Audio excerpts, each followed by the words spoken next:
Assalamu alaikum viewers and welcome back to my channel Study Law with Bushra.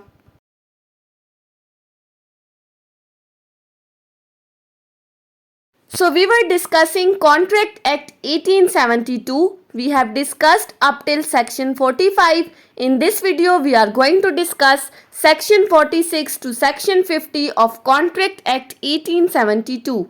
But before starting the discussion, I request you all to please subscribe to my channel and don't forget to press the bell icon for latest updates. Do share this video with your friends and don't forget to comment your feedback. So let's move towards the discussion. Section 46 to Section 50 of Contract Act basically deals with the topic of time and place for the performance of the contract.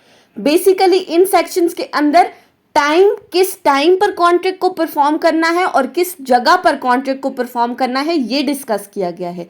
क्योंकि हम क्या study कर रहे हैं, हम study कर रहे हैं डिस्चार्ज ऑफ द कॉन्ट्रैक्ट। एक कॉन्ट्रैक्ट को पूरा किस तरह से करना है और फर्स्ट वे है डिस्चार्जिंग ऑफ द कॉन्ट्रैक्ट का बाय परफॉर्मेंस, यानी सिंपली अपने कॉन्ट्रैक्ट के अंदर अपनी राइट्स एंड ऑब्लिगेशंस को फुलफिल करके आप कॉन्ट्रैक्ट को परफॉर्म कर सकते हो। ये सेक्शन कहता है कि जो आपने परफॉर्मेंस करनी है वो किस टाइम और किस जगह पर करनी है, ये हमारी आज की इस वीडियो का कॉन्सेप्ट है।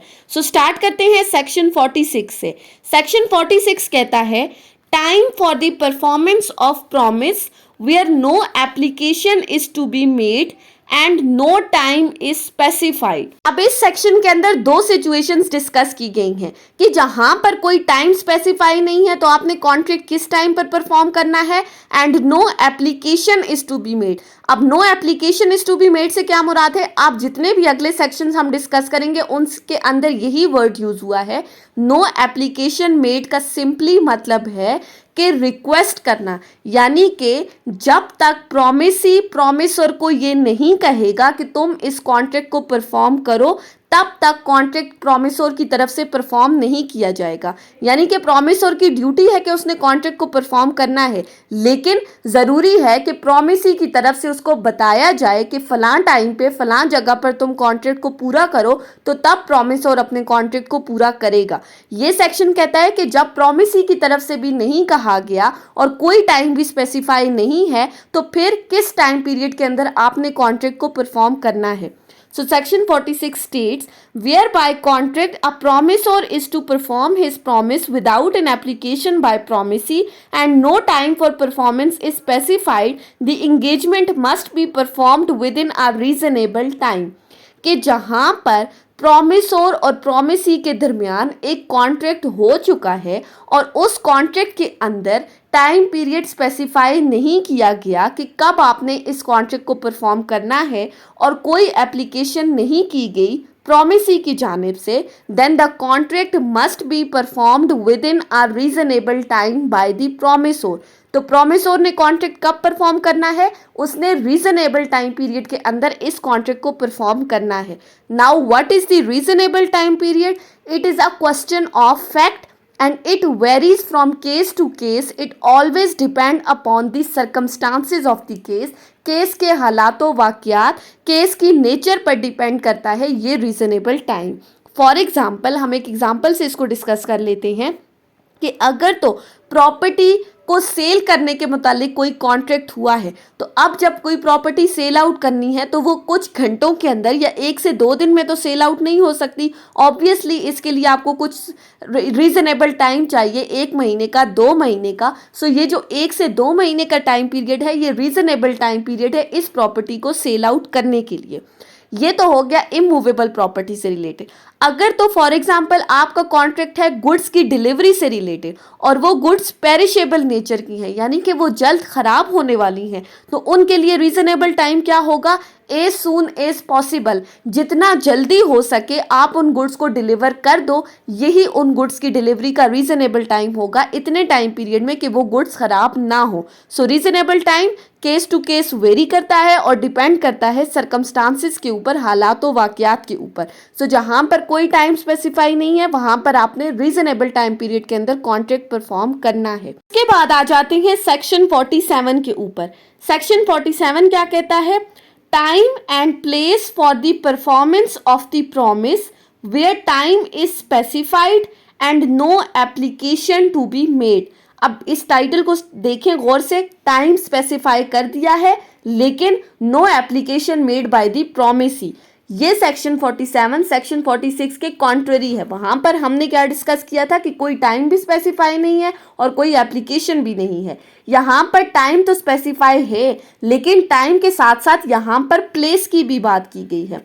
सेक्शन 47 क्या कहता है, when a promise is to be performed on a certain day and the promisor has undertaken to perform it without the application by promisee, the promisor may perform it at any time during the usual hours of the business on such day and at the place at which the promise ought to be performed. Section 47 कहता है कि जब एक contract हो चुका है प्रोमिसोर और promisee के दरमियान और उस कॉन्ट्रैक्ट के अंदर टाइम स्पेसिफाई कर लिया है कि फलां ड्यूरेशन के अंदर आपने इस कॉन्ट्रैक्ट को पूरा करना है, then the promisor need not to be wait for the directions of the promisee. Promisor के लिए ये कंपलसरी नहीं है कि वो प्रोमिसी की रिक्वेस्ट का वेट करे कि प्रोमिसी की तरफ से उसे डायरेक्शन मिलेंगी तब वो उस कॉन्ट्रैक्ट को परफॉर्म करेगा। जब टाइम स्पेसिफाई कर दिया, प्रोमिसी की तरफ से कोई रिक्वेस्ट नहीं की गई, then the promisor has to perform it within the usual hours of the business. Promisor के लिए कंपलसरी है कि उसने during the working hours of the business उस कॉन्ट्रैक्ट को परफॉर्म करना है उस प्लेस पर और उस टाइम पर जो कि कॉन्ट्रैक्ट के अंदर मेंशन किया गया है। फॉर एग्जाम्पल, हमारे पास दो पार्टीज हैं ए और B. A is the promisor and B is the promisee. A promise करता है बी को कि वो उसको कुछ गुड्स डिलीवर करेगा उसके वेयर हाउस पर ऑन 1 जनवरी। अब यहाँ पर टाइम भी स्पेसिफाई है 1 जनवरी, प्लेस भी स्पेसिफाई है कि वो उसके वेयर हाउस पे करेगा। अब 1 जनवरी को ए क्या करता है, बी के वेयर हाउस पे गुड्स की डिलीवरी तो कर देता है but after the working hours of the business, यानी कि जब उस वेयर हाउस का क्लोजिंग आवर्स होते हैं, क्लोजिंग टाइम पीरियड है, तो उस वक्त ए ने गुड्स की डिलीवरी की है बी को। तो ऐसी सूरत में ये गुड्स बी को रिसीव नहीं हुई तो ये समझा जाएगा कि ए ने अपना प्रॉमिस परफॉर्म नहीं किया, क्योंकि सेक्शन 47 क्या कहता है कि आपने during the working hours deliver करना है, आपने कॉन्ट्रैक्ट को परफॉर्म करना है। सो जब contract during the working hours आप परफॉर्म नहीं करोगे तो ऐसा समझा जाएगा कि आपने कॉन्ट्रैक्ट को परफॉर्म नहीं किया। ये non performance of the contract के जुमरे में आएगा। So for the purpose of the performance of the contract as per section 47, you need to perform it within the usual working hours of the business. Section 47 simply इतना ही कहता है। उसके बाद आ जाते हैं हम सेक्शन 48 के ऊपर। सेक्शन 48 क्या कहता है, application for performance on a certain day to be at proper time and proper place. अब यहाँ पर प्रॉपर टाइम और प्रॉपर प्लेस की बात की गई है, यानी कि जहाँ पर प्रोमिसी की जानिब से कोई रिक्वेस्ट नहीं की गई regarding the performance of the contract, जब प्रोमिसोर और प्रोमिसी ने आपस में कॉन्ट्रैक्ट कर लिया तो ऐसी सूरत में उस कॉन्ट्रैक्ट की परफॉर्मेंस किस तरह से होगी ये सेक्शन 48 हमें बताता है। सो सेक्शन 48 की डायरेक्ट लैंग्वेज अगर हम देखें तो क्या कहता है, when a promise is to be performed on a certain day and the promisor has not undertaken to perform it without the application by promisee, it is the duty of promisee to apply for the performance at a proper place and within the usual hours of the business.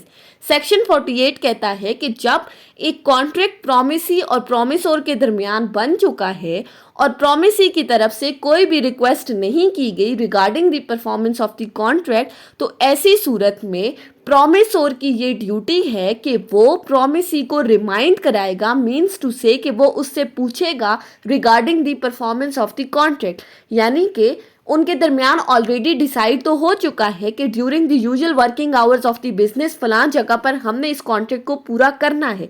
तो contract पूरा करने से पहले प्रोमिसोर promisee को apply करेगा और उससे पूछेगा, उससे डायरेक्शंस लेगा कि आया मैं इस कॉन्ट्रैक्ट को परफॉर्म कर दूं या नहीं। तो जब उसे प्रोमिसी की तरफ से डायरेक्शंस मिलेंगी तो फिर वो इस कॉन्ट्रैक्ट को पूरा करेगा। सो इस सेक्शन के अंदर क्या कहा गया है कि जब तक प्रोमिसी की तरफ से डायरेक्शंस नहीं आती प्रोमिसोर कॉन्ट्रैक्ट को परफॉर्म नहीं करेगा और प्रोमिसोर अप्लाई करेगा प्रोमिसी को regarding the performance of the contract. उसके बाद आ जाते हैं सेक्शन 49 के ऊपर। सेक्शन 49 क्या कहता है? Place for the performance of the promise where no application to be made and no place fixed for the performance. अब section 49 place for the performance की बात कर रहा है। सेक्शन 46 के अंदर हमने टाइम फॉर द परफॉर्मेंस की बात की थी कि जहां पर कोई टाइम स्पेसिफाई नहीं है और कोई एप्लीकेशन भी नहीं हुई प्रॉमिसी की जानिब से। ये सेक्शन 49 बिल्कुल उसी के अकॉर्डिंग है। ये क्या कहता है कि प्लेस फॉर द परफॉर्मेंस, जहां पर कोई प्लेस स्पेसिफाई नहीं है और प्रॉमिसी की तरफ से कोई रिक्वेस्ट नहीं की गई, तो कॉन्ट्रैक्ट की परफॉर्मेंस कैसे होगी? When a promise is to be performed without the application by the promisee and no place is fixed for the performance of it, it is the duty of the promisor to apply to promisee to appoint a reasonable place for the performance of the promise and to perform it at such place. Section 49 कहता है कि जहां पर प्रॉमिसोर और promisee के दरमियान contract हो चुका है और उस कॉन्ट्रैक्ट के अंदर कोई प्लेस स्पेसिफाई नहीं की गई कि किस जगह पर इस कॉन्ट्रैक्ट को परफॉर्म करना है, प्रॉमिसी की जानिब से कोई रिक्वेस्ट भी, कोई डायरेक्शंस भी नहीं की गई, then it is the duty of the promisor to apply to promisee and ask him for the reasonable place. Promisor की ये ड्यूटी है कि वो प्रॉमिसी के साथ कांटेक्ट करेगा और उससे पूछेगा कि तुम मुझे कोई जगह स्पेसिफाई करो जहां पर मैं इस कॉन्ट्रैक्ट को परफॉर्म कर सकूं। इसको हम एक एग्जांपल से समझते हैं तो हमें क्लियरली समझ में आ जाएगा। फॉर एग्जाम्पल ए और बी दो पार्टीज हैं जिन्होंने आपस में कॉन्ट्रैक्ट किया है। ए बी को कहता है कि मैं तुम्हें फलां दिन पर 100 बैग्स ऑफ द राइस जो है उसकी डिलीवरी करूंगा।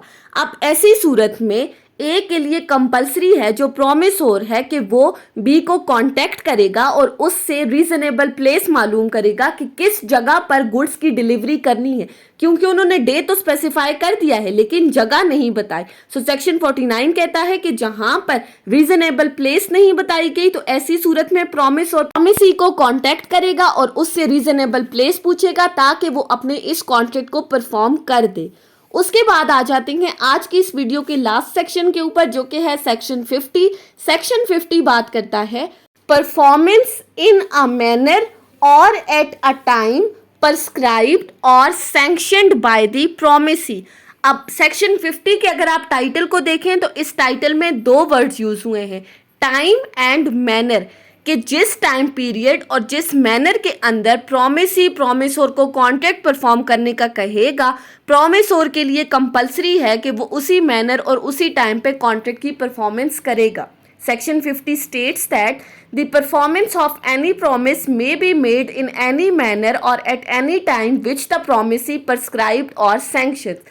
प्रॉमिसोर और प्रॉमिसी के दरमियान कॉन्ट्रैक्ट हुआ, कॉन्ट्रैक्ट होने के बाद प्रॉमिसी ने एक तरीकाकार बता दिया और एक टाइम बता दिया कि इस तरीकाकार के मुताबिक इस वक्त पर इस कॉन्ट्रैक्ट की परफॉर्मेंस होगी, तो प्रॉमिसोर के लिए मस्ट है कि वो उसी टाइम पीरियड में और उसी तरीकाकार के मुताबिक कॉन्ट्रैक्ट की परफॉर्मेंस करेगा। फॉर एग्जाम्पल हम इसको एक एग्जाम्पल के थ्रू समझते हैं। हमारे पास दो पार्टीज हैं ए और B. A is indebted to B, A ने बी का कुछ कर्ज देना है। अब जब कर्ज वापस करने की बारी आती है तो बी जो प्रॉमिसी है वो ए को कहता है कि तुमने जो मेरे 3000 रुपीज़ रिटर्न करने हैं वो मुझे ऑनलाइन ट्रांसफ़र कर दो, यानी कि तरीकाकार उसने क्या बता दिया, ऑनलाइन ट्रांसफ़र, और एक डे बता देता है कि फलां दिन पर तुम मुझे ये मेरे 3000 रुपीज़ ऑनलाइन ट्रांसफ़र करोगे।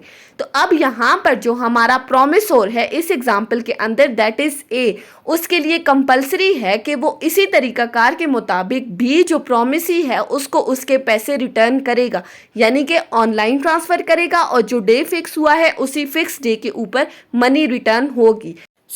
ये थी हमारी आज की डिस्कशन सेक्शन 46 से सेक्शन 50 के ऊपर, जिसमें हमने दो बातों को डिस्कस किया है कि वो कौन सा टाइम पीरियड है और वो कौन सी जगह है जिस टाइम पर एक कॉन्ट्रैक्ट को परफॉर्म करना है प्रॉमिसोर की जानिब से। So that was all about today's discussion. I hope कि आपको ये लेक्चर समझ में आया होगा अगर आपने इस वीडियो को अटेंटिवली सुना है तो। अगर आपको ये वीडियो अच्छी लगी है तो इस वीडियो को लाइक करें, कमेंट करें और चैनल को ज़रूर सब्सक्राइब करें। Thank you so much for watching this video. Till then, अल्लाह हाफिज़।